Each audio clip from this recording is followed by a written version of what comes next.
Morning, Russell Raphael here from North London, Ulysses, back with you to help uh, shine a light, dare I say, through the dark corners of this book, James Joyce's Ulysses.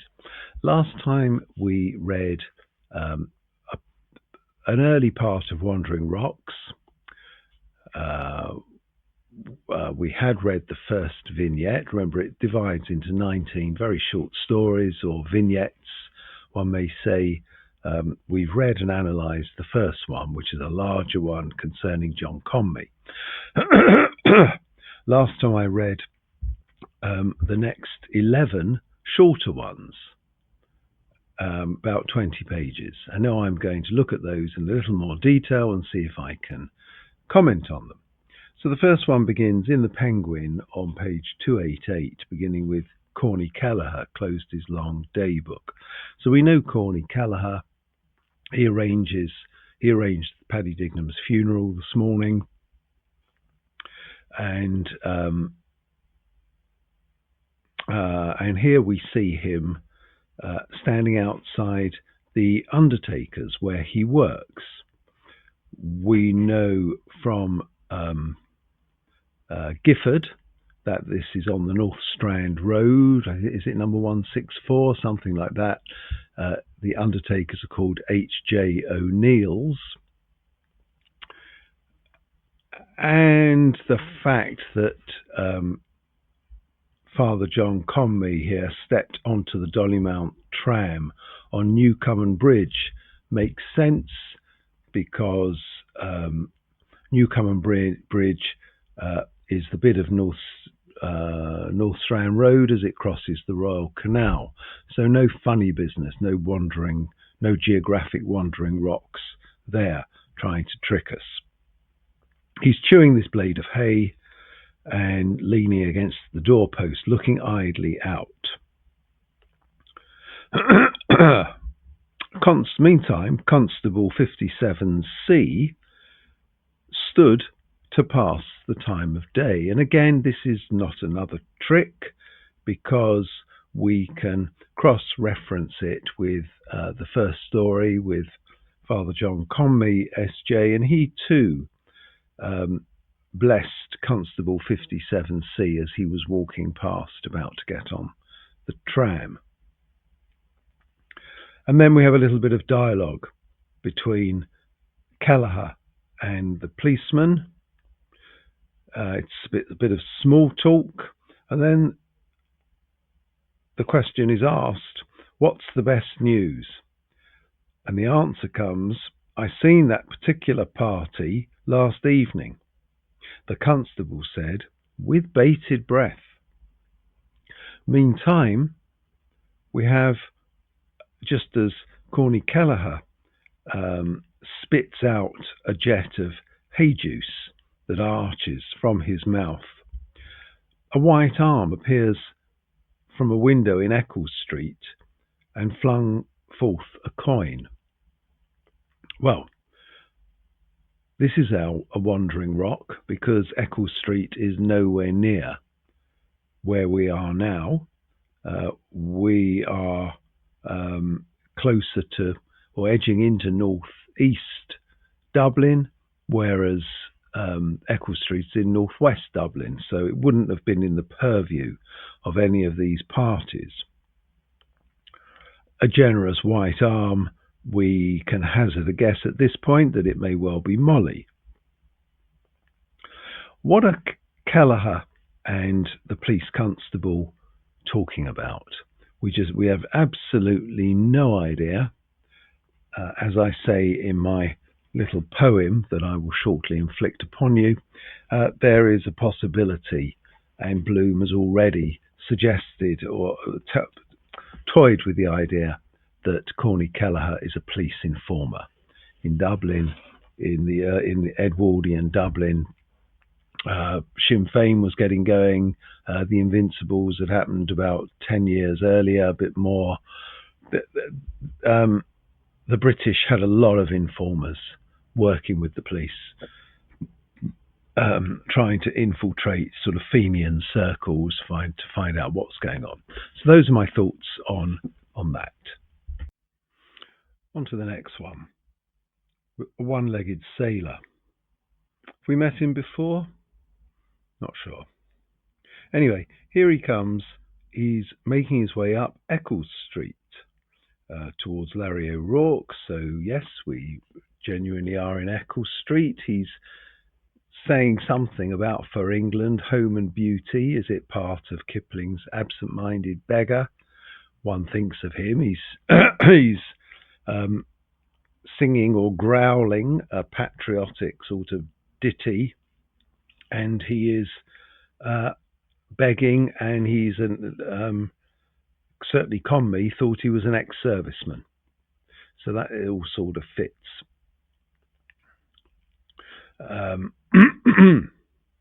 He goes past Katie and Boody Dedalus, who seem to be in Eccles Street. And then J.J. O'Malloy was told that Mr. Lambert was in the warehouse with a visitor. We don't know where that warehouse is. Eccles Street, as far as we understand, is a street full of houses, so a warehouse seems strange.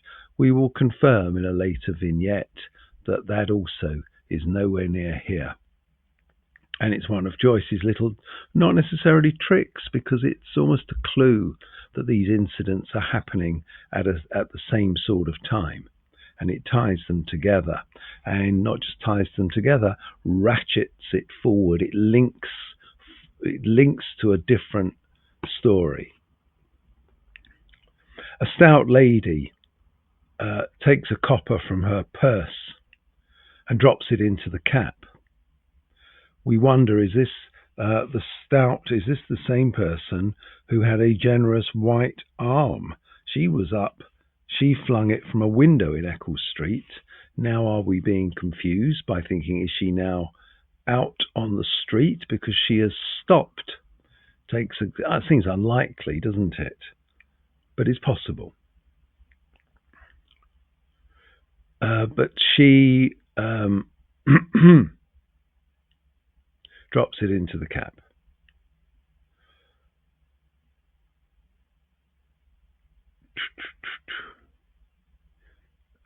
This gay, sweet, chirping, whistling within went on a bar or two. Is the whistling because we have heard that where the person with the generous arm has been whistling from inside, and a card, unfurnished apartment, slipped from the sash and fell? We are beginning to wonder if this is 7 Eccles Street.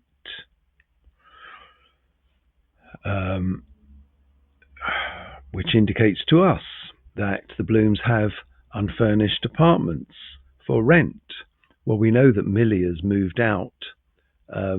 We can think about the geography of 7 Eccles Street on another occasion. Right, and a woman's hand flings forth the coin over the area railings, and it misses the cap. It falls on the path, but luckily one of the urchins puts it in. My thoughts on this is that, yes, it is Molly chirping and whistling, getting ready and priming herself and preening herself for the visit of Blazes Boylan, who should be arriving in about 45 minutes. In my poem, I make a point. I juxtapose the spit of hay from the previous vignette, where Corny Kelleher spits it out and it arches forth. In contrast, the coin is flung forth, but then one imagines a coin does not fall with a graceful arch. A coin plummets down with the force of gravity in a straight line. And I contrast this potentially. We know a falling body is sin in this book, 32 feet per second. And whether there is a contrast in the two sins, the police informing and the forthcoming adultery, where one is considered worse than the other. One is going straight to hell. That coin plummets down, in contrast with the spit of hay that gracefully arches its way down. But I also noticed that the the coin which misses its target is then helpfully picked up and put in there. That's that one. Right, the next one concerns the Daedalus children. It starts with Katie and Booty Daedalus shoved in the door of the close steaming kitchen. The first thing this tells us is that these are not happening at precisely the same time, because we have just seen the beggar violently swing violently forward past Katie and Booty Daedalus. So they can't be in two places at once, but it does imply that the Daedalus home is quite near Eccles Street. Did you put in the books? One is asked, and that's relating to pawnbrokers.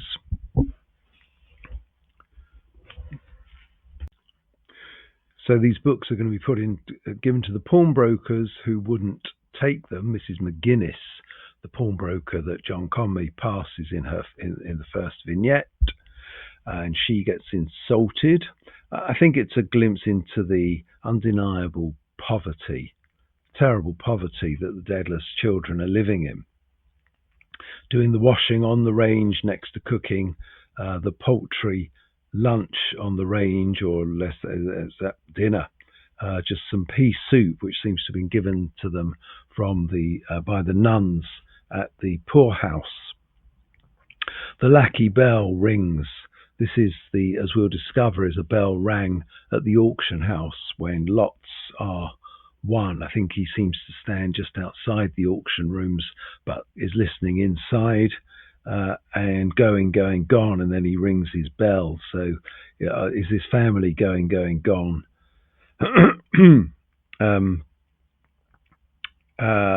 And then there's a discussion about, and I think the fact that that wandering rock, because the auction house is nowhere near Eccles Street, the fact that's interjected there, we will find out later that Simon Daedalus sees his daughter just outside, the absent daughter, sees the absent daughter just outside the auction rooms. Has he been in there? Is it their curtains that have just been sold for 5 shillings? Our Father who art not in heaven, either meaning benignly that thank goodness he's not dead, or less benignly that he ain't going to heaven because they don't think much of him. And we finish with a skiff, a crumpled throwaway. Elijah is coming. Always a little signal to a doffing of the cap towards Bloom. Well, we're nowhere near the Loop Line Bridge here, so that wouldn't have been seen by these people who are inside the house. On to the next one, number 5, The Blonde Girl in Thornton's. It's an interesting chapter. We get a little bit of character development of Blazes Boylan. So far, just someone that we've heard about, and he's asking the girl to make up a basket. Looks like a gift basket, and at the bottom seems to go some alcohol, and then some fat pears, and among them some ripe, shamefaced peaches. Well, we needn't read too much into that, as sheep peaches have a blush, don't they? So they could be described as shamefaced, but nevertheless, in Boylan's company, they are described as shamefaced. And what do they know that we will find out? He's wandering around the shop, picking up plump red tomatoes, giving them a bit of a squeeze and sniffing their smell. He's wandering with authority. He's on his new tan brogues, and he's touching everything in the shop as he feels like it. And there is a sort of sensual feel to this. The HELEYS advertising men go past Tangier Lane, Not sure where Thornton's is or Tangier Lane is. I'm not sure too much turns on that link. He asks the lady if the basket can be sent by tram because he wants it to arrive. If this is happening at the same time, he's supposed to be there in 45 minutes, and he's sending this on in advance of him. He's playing it pretty cool, and then he lies to her and says, do it straight away, it's for an invalid, it's important. Of course, we don't know at the moment where he's sending it, we can only guess. She leans forward to tot up the cost of all of the items. He looks down her blouse. So I think in terms of character development, we're learning what we need to know.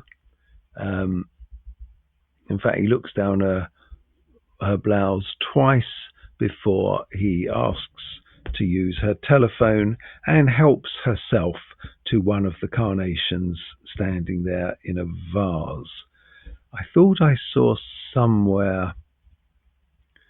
Yes, he also hands her a small jar, and we can conject what might be in that jar, but perhaps not quite for now.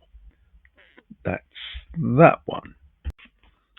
In the next one, we meet Almidano Artifoni, and it's this one that I have chosen to lend the title to my silly little collection of poems. Each poem gives my thoughts on each vignette. So Almidano Artifoni, here he seems to be Stephen's music or singing coach. In actual fact, he played a pretty important role in Joyce's life. He was the proprietor of the Berlioz English schools in Trieste and in Pula, where they first arrived.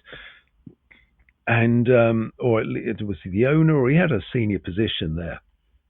And through this Signor Artifoni, Joyce was able to land a job teaching English. He met many of his friends from Trieste there. They were many of his students became his friends, adults in business needing to learn English.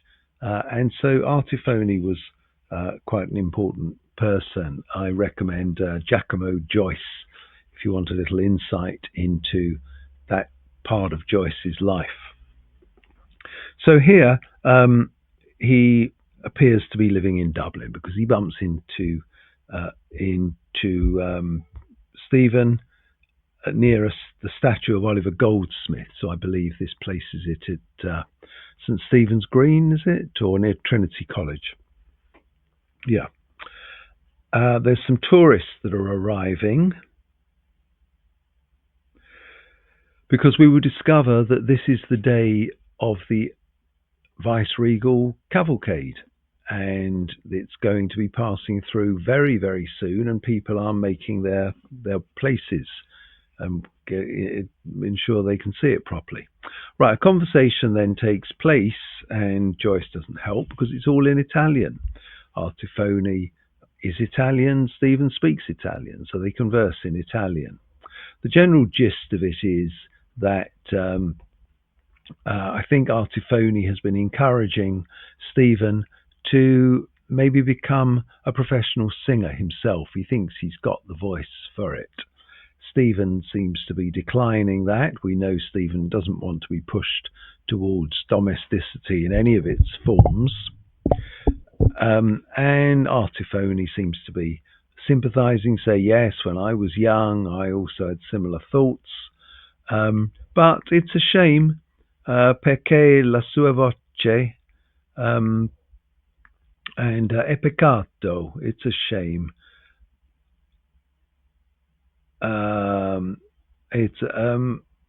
You're sacrificing your talents. Stephen says, sacrificio incruento, bloodless sacrifice. And Artifoni, speriamo, I hope, um, and maybe think about it. And Stephen agrees. Ci rifletterò. Okay, I'll think about it. Ma so serio? Hey, are you serious? Anyway, but then he's got to go because he needs to get on this tram towards Dalkey. So off he goes in friendly haste.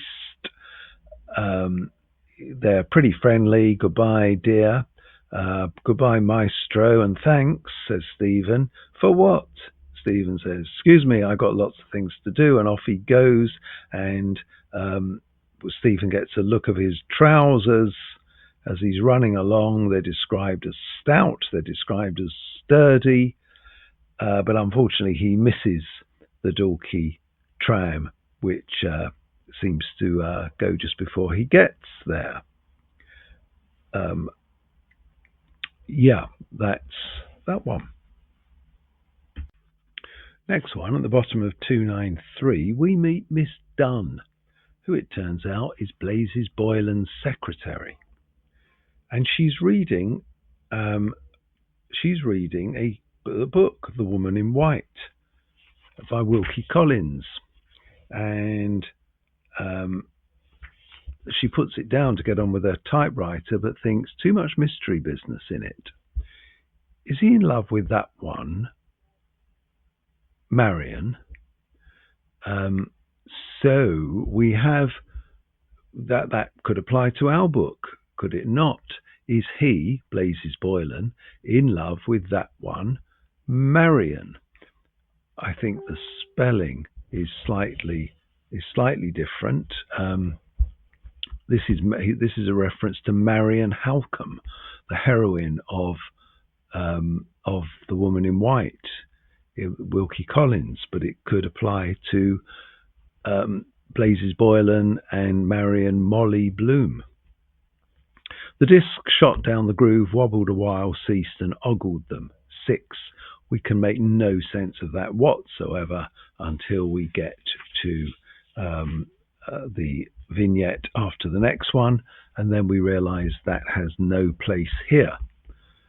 Right, she types into the keyboard 16th of June 1904. It's not the only place, it's not the only time in the book that the actual date is referenced, but there's not many others.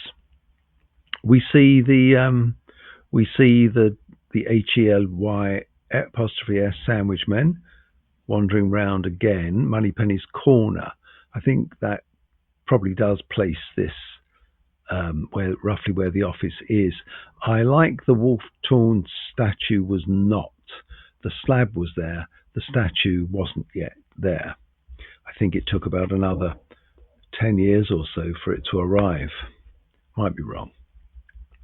She looks at a poster of Marie Kendall, who was the mother or grandmother of Kay Kendall, I think appeared with Rex Harrison in, was it Dr. Dolittle? Anyway, she's looking at her skirt, thinking about could she get a similar skirt sorted out, and she's really hoping she can get away early this evening. Boylan has a habit sometimes of keeping her there till 7. The phone goes, and I think these last few lines are really quite interesting, because there is an implication that she's got to buy some tickets for Belfast and for Liverpool, but only, the word only, those two, sir, for Belfast and Liverpool. If it wasn't for that word only, then this wouldn't have the pungency that it has. But with those words only, we realise that some of these tickets are only going to Belfast or only going to Liverpool. Much more likely Belfast. We know he's got to arrange a tour in Belfast, but 2 of them only of the bunch are going to both Belfast and then Liverpool, and that is interesting. We find out the total price, 27 and 6, £1, 7 and 6, hence the 3 numbers she writes down, 176. but she isn't to make the call until after 5 o'clock. Why not? He's got to book these things, and I think it's all tied up in the two that are going on to Liverpool. He's supposed to be at Molly's at 4. By 5 o'clock, she's to call and make all the bookings. I think he's buying himself some time, the rat. And so if things really go badly with Molly in bed, then he's going to call her. He's got a bit of time before 5 o'clock to rush out, call her if he ends up leaving early, and say, don't bother booking the ones to Liverpool. Just do book them all to Belfast, the nasty little man. But then she's got a slight poison pill for him in that Lenihan says he'll see you in the pub in the Ormond Hotel at 4 o'clock. So suddenly there's pressure on. Boylan may not have been rushing in any event, but I think intended to be at Molly's at 4. Well, now he's seeing Lenihan at 4, so he hasn't got quite as much time as he thought. That's my take on that one. Thanks. So on to the next one. I think this is about number 8. I have a feeling. And the trick with this one is to work out who the characters are and how many there are of them, because this gets a little confusing. We start with two pink faces. Why are they pink? Because they are in the flare of a tiny torch, sort of a match, I imagine, which means they're in the dark. Why are they in the dark? Because they are in the crypt of St Mary's Abbey, and one seems to be guiding the other, and that guide is Ned Lambert.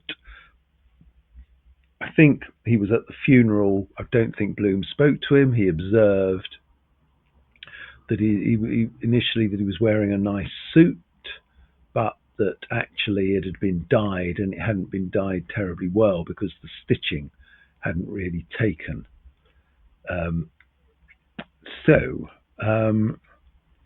Who's he speaking to? He's speaking to a reverend, but we don't find out right towards the end that the reverend is a Hugh C. Love who lives at Rothcoffey. Rothcoffey is out near Clongowes Wood, but presently, while he's in Dublin, he's at St Michael's in Sallins. And he seems to be researching, or is interested in, the Fitzgeralds, the revolutionaries from several hundred years before. They were aristocratic revolutionaries. I don't see Hugh C. Love doesn't sound like a Catholic name to me. He's saying St Michael's Sallins. Perhaps he is, not sure. Anyway, we will meet him again.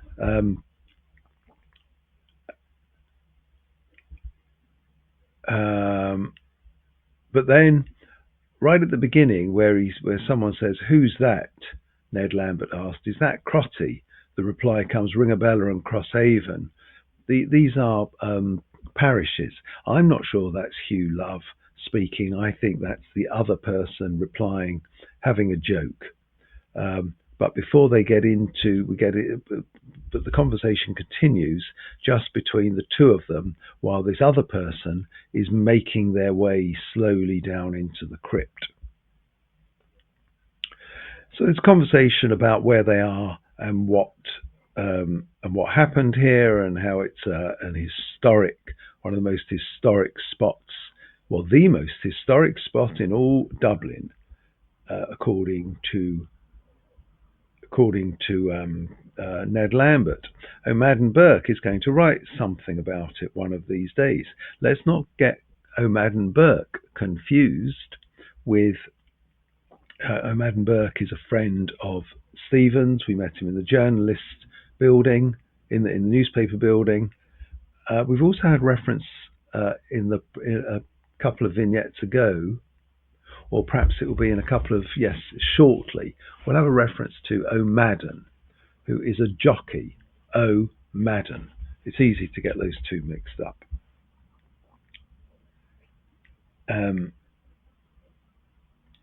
So they're talking of revolutionaries, and then the clergyman, who's quite refined, is an interest, and he asks, next time, can I take some photographs? Yes, of course. And then J.J. O'Malloy, because it turns out the other person is he, makes his appearance. Ned Lambert regrets that he didn't tell Reverend Hugh Love the joke about Cashel Cathedral. He will next time. But then he asks J.J. O'Malloy, as they leave the crypt and they're walking out, J.J. O'Malloy seems to be troubled. What is it? What's the matter? But before the conversation can go further, Ned Lambert squeezes. J.J. O'Malloy was asked, was it the dust?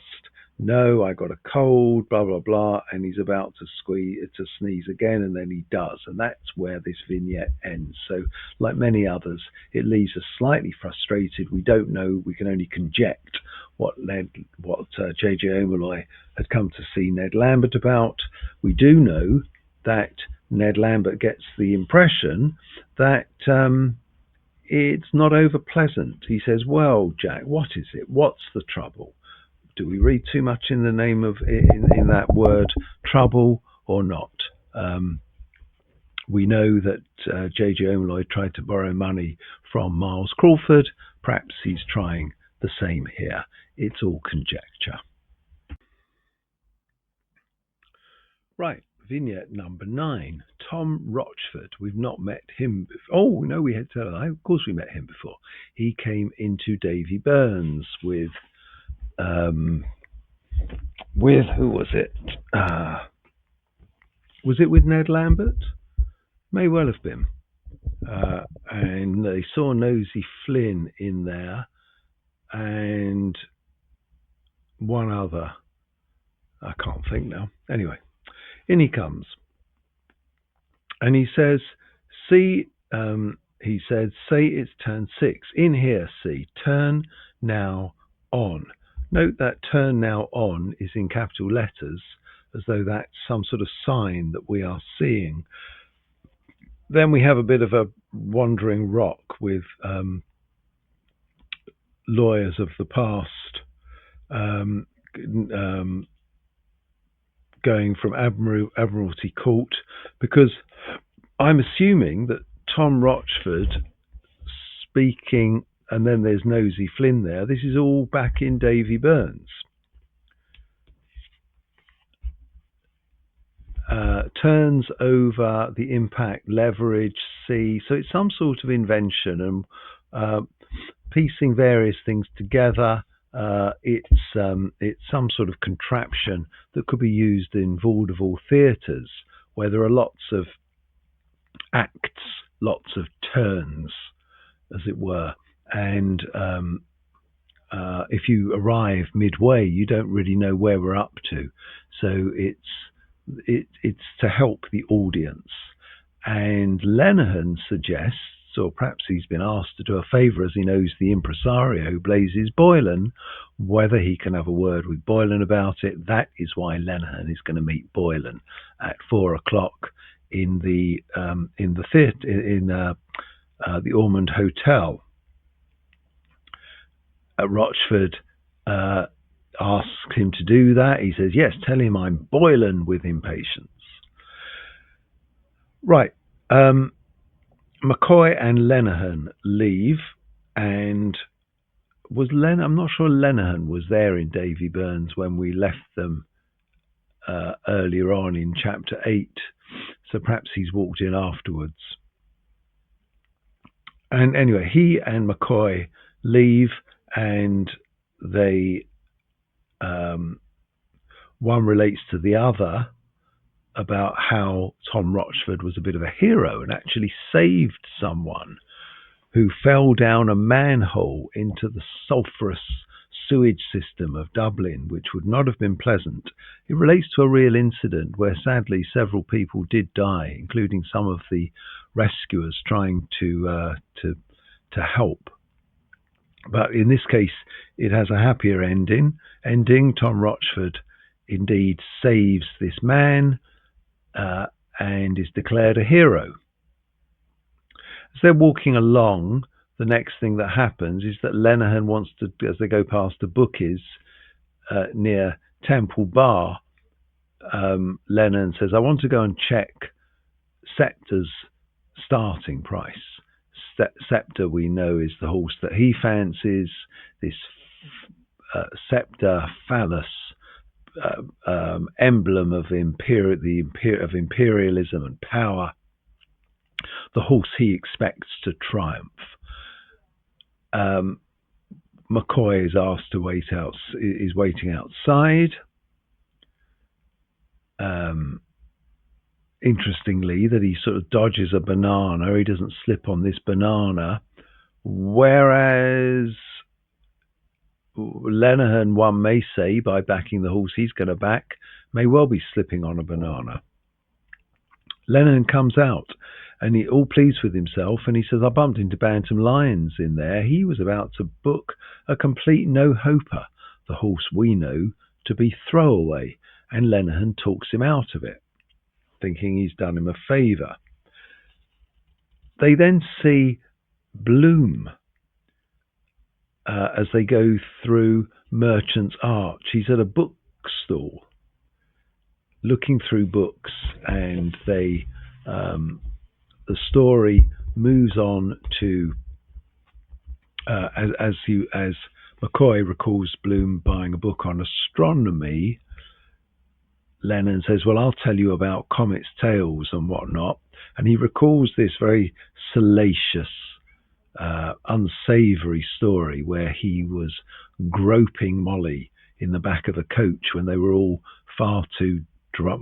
had far too much to drink at the end of a dinner. It isn't clear whether they were any of them were there because they'd been invited or because they'd been sort of smuggled in, as part of staff, and they were actually there earning a bit of extra money, or B, at the end of the evening just sort of smuggled in and shoved the leftovers down themselves. Perhaps a mixture of both. Anyway, they're on the coach back, and while Bloom is with Chris Callanan pointing out various stars in the skies, Lenihan is getting a good handful of Molly at every opportunity, even to the point that there is a suggestion, I don't think it's by far definitive, that he ejaculated because he was lost in the Milky Way. But I think that's just pure conjecture. Either way, he wasn't being pleasant. Now, how this was received by Molly is conjecture. He seems to suggest that he had some encouragement. She asked Bloom to what was the name of a tiny star. Maybe that was intended that Bloom was going to spend a few seconds really staring for what one he meant, but we don't really know, so we'll get some views of Molly's way off at the end of the book. Meantime, during this recounting, a card, unfurnished apartments, reappeared on the window sash of number 7 Eccles Street, and this sort of triggers the telling of this story. So we can see it's number 7 Eccles Street and Molly, so it must be Molly doing it. And this card that fell a couple of vignettes ago has now reappeared. Is this just, if something falls down, you put it back in its place? It may be nothing more than that. Or is it some sort of signal that the coast is clear? The end of the story is quite interesting because McCoy doesn't seem to appreciate it, or it's possible because McCoy's white face smiled about it at instance and grew grave. Or maybe you hear a funny story, so you smile and then you stop smiling. But it may be this growing grave means he didn't actually appreciate uh, Bloom being insulted in this way. Perhaps he takes marriage a bit more seriously, and groping another man's wife or groping a married woman where the husband's just there is not nice conduct. It establishes Lenihan as a complete rogue, which we knew anyway. But remember, McCoy bumped into Bloom earlier and asked Bloom to do him a favour at the funeral, to say he was there. And so maybe there's a bit saying, well, I'm not just going to laugh at this man that I've just asked to do myself a favour. And perhaps it's showing McCoy some decency. For all we maligned him earlier, there is something about him. Okay, that's the end of that one. Thank you. Hi. Okay, a change of aspect. I'm still here on the south coast of England. It's still very, very sunny. I've been out, had a lovely lunch, and funnily enough, with one of my lovely Ulysses people who may be watching this video at some point. Hello, Alex. You know who you are. Right, we've reached vignette number 10, and here we are. We're in the company of Mr. Bloom.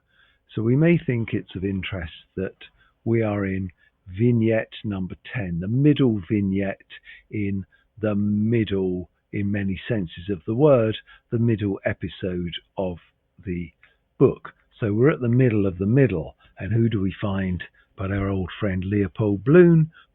Indeed, artist Leopold Bloom. Lenihan, not someone that we take terribly seriously, but has just concluded by saying he's not one of your common or garden, There's a touch of the artist about old Bloom. Artist.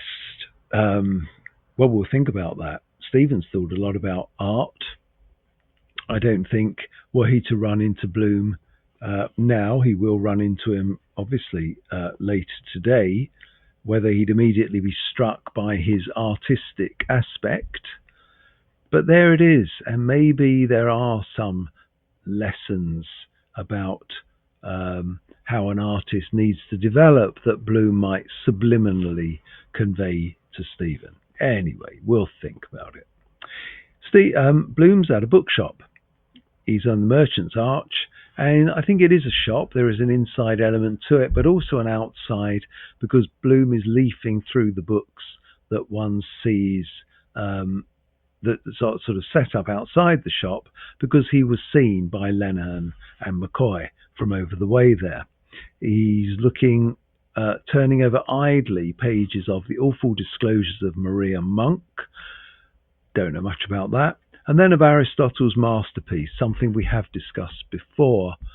It came up in Aeolus. Indeed, Professor Siobhan McElduff and I discussed it when we discussed rhetoric. You can watch that video a few back. Aristotle's masterpiece, not written by Aristotle. It's as much of a fraud as the 5 and 6th book of Moses that Stephen will thumb through in a couple of vignettes time, and maybe we'll talk about that then. But this Aristotle's masterpiece was printed, I think it's probably Victoriana, and it's little more than a sex manual spiced up with pictures, rather unsettling pictures of deformed babies and malbirths and that sort of stuff, that sort of imagery.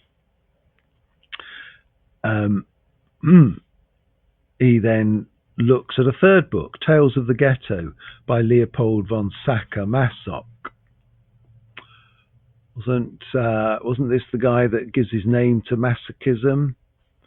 It's not in this book. It's not in Tales of the Ghetto, but the book that, we'll consider it in more depth in Circe. Tales of the Ghetto is interesting. The whole concept of ghetto in a Dublin context is interesting.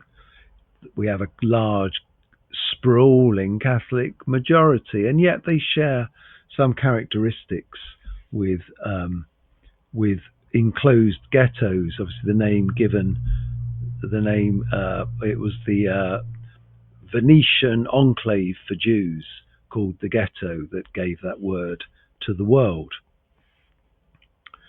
Right, we get a sense of what type of shop Bloom is in because the proprietor comes across with onions of his breath bellowing forth out of his ruined mouth. So he's he's a bookseller, but on the literary ladder, he's not quite up there with Lady Gregory and W.B. Yeats. He's a few rungs down. We have a potential wandering rock with Dennis McGinney, but he's on O'Connell Bridge. I think that we'll let that one slide. Bloom returns to masochism. He picks up Fair Tyrants by James Love Birch. He's already read it. He then picks up Sweets of Sin.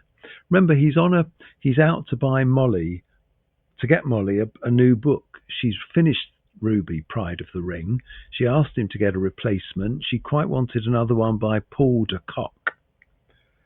I don't know the author of Sweets of Sin, but he starts reading it. All the dollar bills her husband gave her were spent in the stores on wondrous grounds and costliest frillies for him, for Raoul. And then the 2 pages a bit further south, a bit further down, her mouth glued on his, reminiscent of Stephen's rhyme, mouth-to-mouth kiss. The beautiful woman threw off her sable-trimmed wrap, displaying her queenly shoulders and heaving embonpoint. He read again, that bit again, the beautiful woman. It's not too difficult to read between the lines here, and the French triangle that Bloom sees is Molly and Blazes Boylan and himself. He in the cuckold role, he in the role of the husband who works hard to give his wife lots of dollar bills so that she can spend money on wondrous gowns for her lover to appreciate, for Raoul. We recall Bloom staring into the window of Brown Thomas, working out how he could save up to buy Molly that nice mauve or heliotrope type nightie. I think it was more mauvey purple, but it was silk. And this seems to turn Bloom on. Flesh yielded amid rumpled clothes, whites of eyes swooning up. His nostrils arched themselves for prey. Is that Raoul or is that Bloom? I think it's Raoul, but Bloom seems to like this as well. And crushed sulphur dung of lions, fish gluey slime. What's going on here? It's all very visceral, isn't it? And animalistic.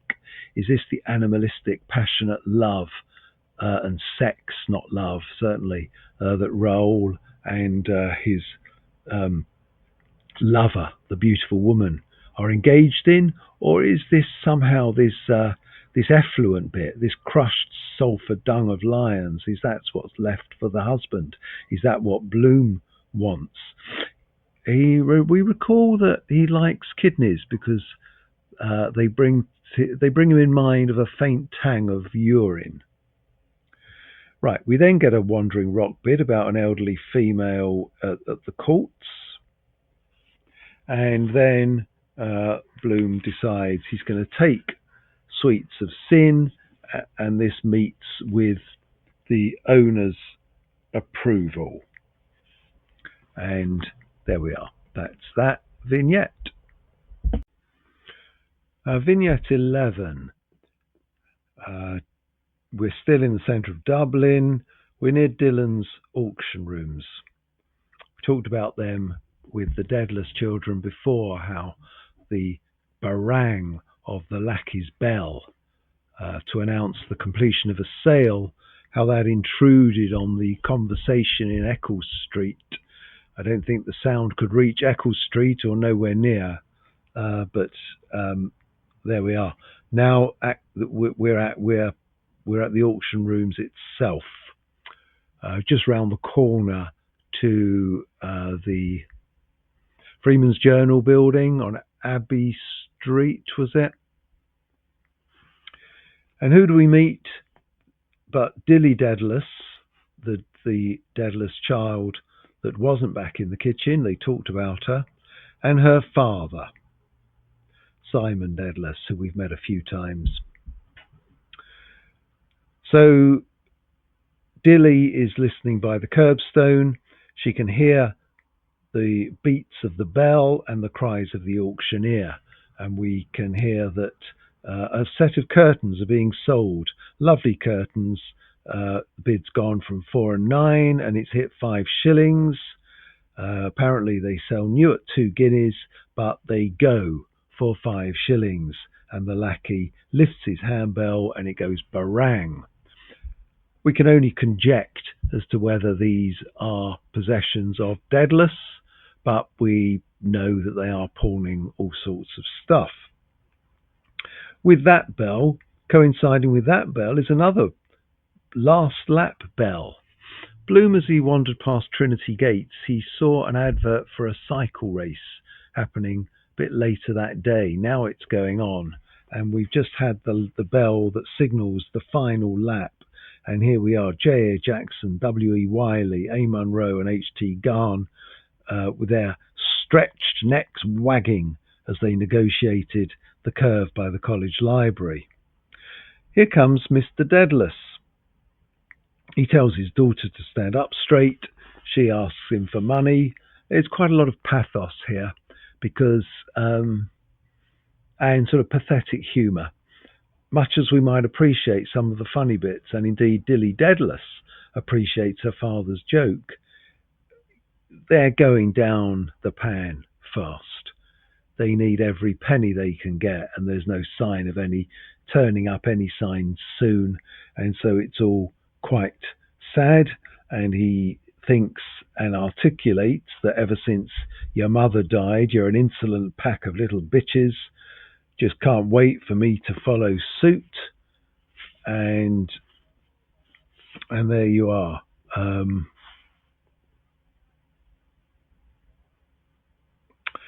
At the same time, he gives her a shilling and then another twopence after being pressed.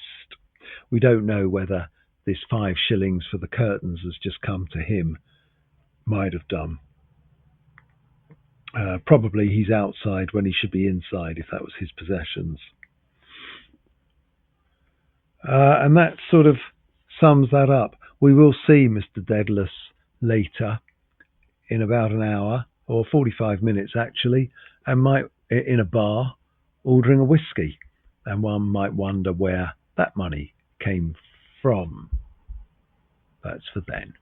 That's the end of that vignette. On to our last one for today's reading. Finally, for this video, I'd like to consider vignette number 12, and I find it a very interesting one. It concerns Mr. Tom Kernan. We met him before in Hades. He was a person that had various conversations with Leopold Bloom. They found themselves walking together and also found themselves sitting together, I believe, in the service. Why? Because they're both sort of outsiders. Kernan's a Catholic, like Bloom is a Catholic. But if you're familiar with Dubliners, you'll recall the story Grace, in which he's the central character, falls down the stairs in a pub, very drunk, bites off the end of his tongue, and is in a right state, and is persuaded to go on a Catholic retreat by Martin Cunningham, Jim Power, and maybe McCoy was there as well. But he was a reluctant convert. As we recall from Hades, he prefers the Protestant service.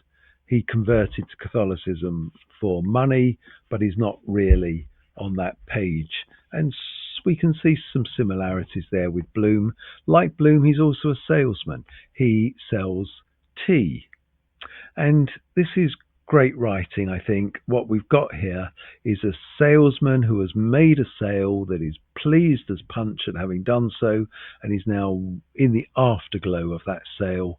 And as he walks down the street, he's sort of reliving how he did it and what he did and how good he was.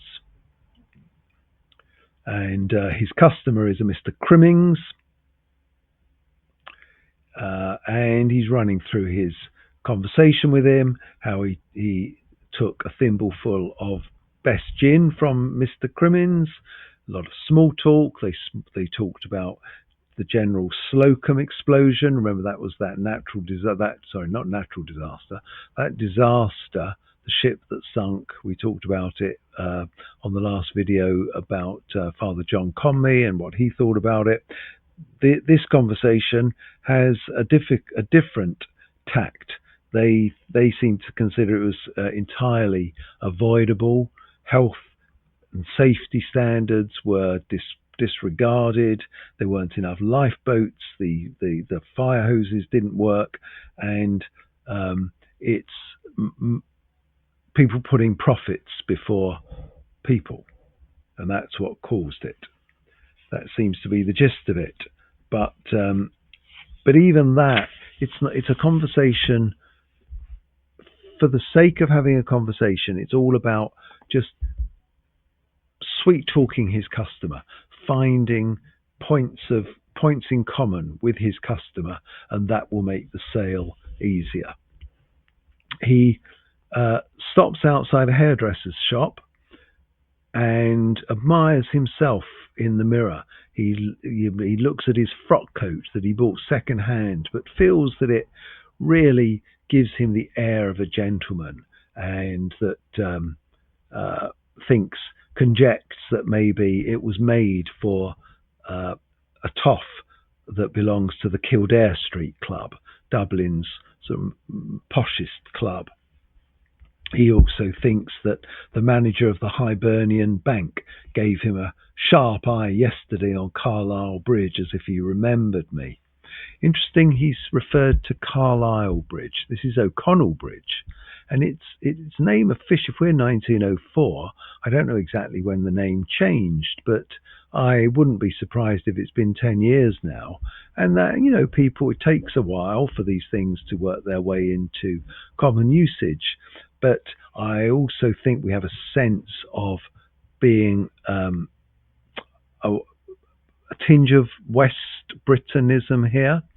Tom Kernan is not yet ready for things in Dublin to be shamrocked and sort of Irishified, if you like, and he still refers to the bridge by its British name.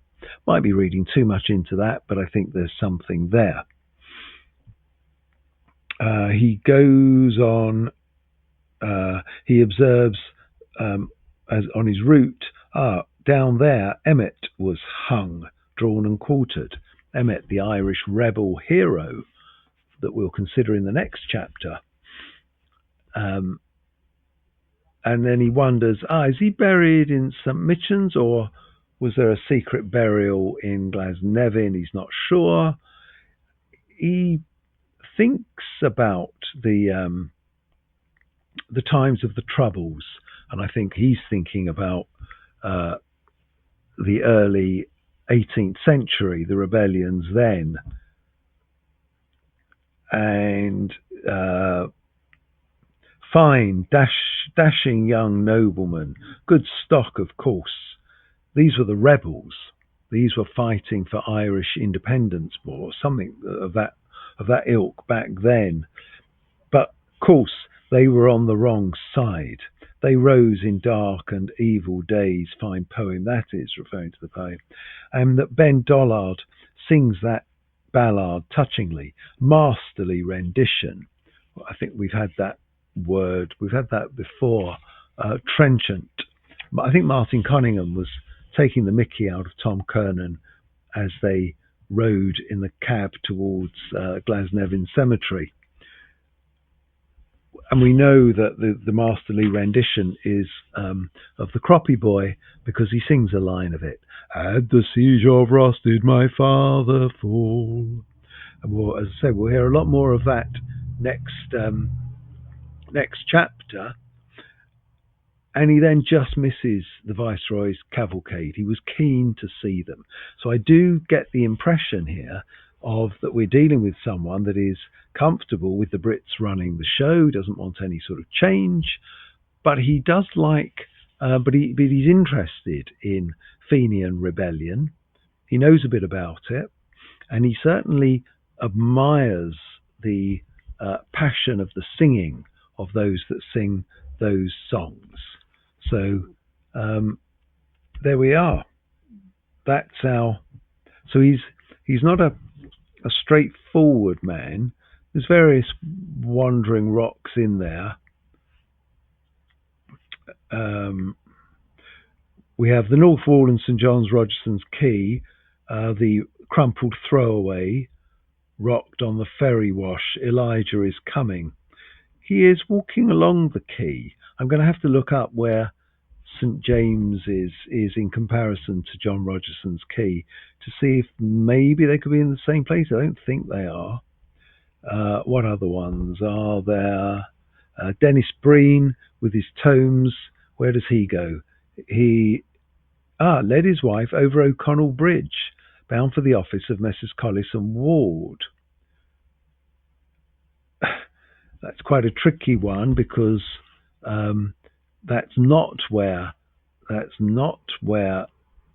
Tom Kernan is, but he refers to Carlisle Bridge, but he refers to it in a recollection. So that's sort of a double wandering rock. That was yesterday, and there might be others. Oh, yes. Hello, Simon, Father Cowley said. How things? Hello, Bob, old man, Mr. Dedalus answered, stopping. That's a completely different incident, which we'll get to next time. So that's it for my commentary on vignettes 2 to number 12. We'll finish them next time. So until then, it's Russell Raphael from North London Ulysses, wishing you well. Probably for the next video, I'll be back in what I hope is still sunny London. And until then, goodbye.